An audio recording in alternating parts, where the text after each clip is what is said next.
Hi there! Let's try to see if the given g of x, which is x minus 3, is a factor of the f of x here being 2x cubed minus 6x squared minus 5x plus 15.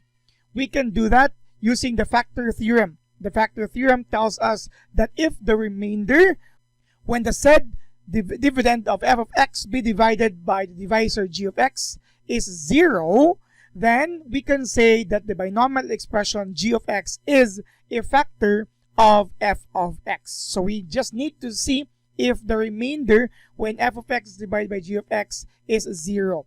And we can use the other theorem for that, the remainder theorem, to which we just simply substitute a certain c that can be found on our divisor to our given function. So let's rewrite it here.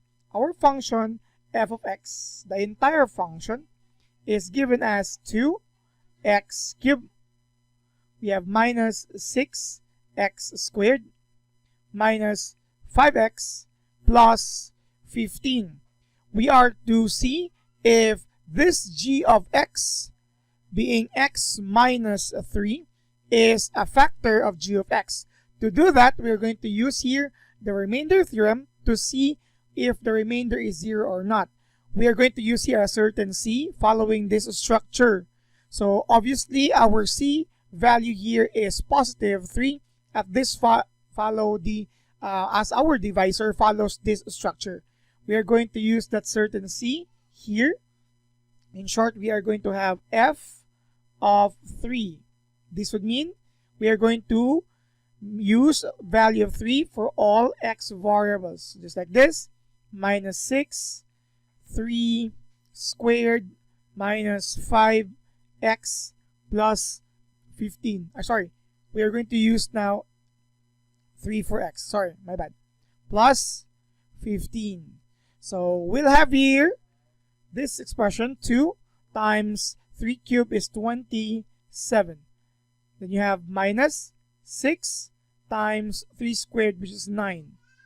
We have negative 15 here. We also have positive 15 here. If we are going to continue further, this is actually 54. Minus 54, and we know this to be 0 already. With this result, we can say that the remainder, when g of x is the divisor of our f of x dividend, it's equal to 0. This is by the remainder theorem. And with that, we can say, according to the factor theorem, since the remainder is 0, we can say that x minus 3 is a factor of your f of x. Why? Again, the factor theorem tells us that a certain binomial divisor is a factor of a given dividend if the remainder, when the said dividend is divided by that, when divided by the divisor binomial, is 0. Again, x minus 3 here is a factor of f of x using the factor theorem, which uses the remainder theorem. That's all for today. You're dismissed. And please do not forget to subscribe now.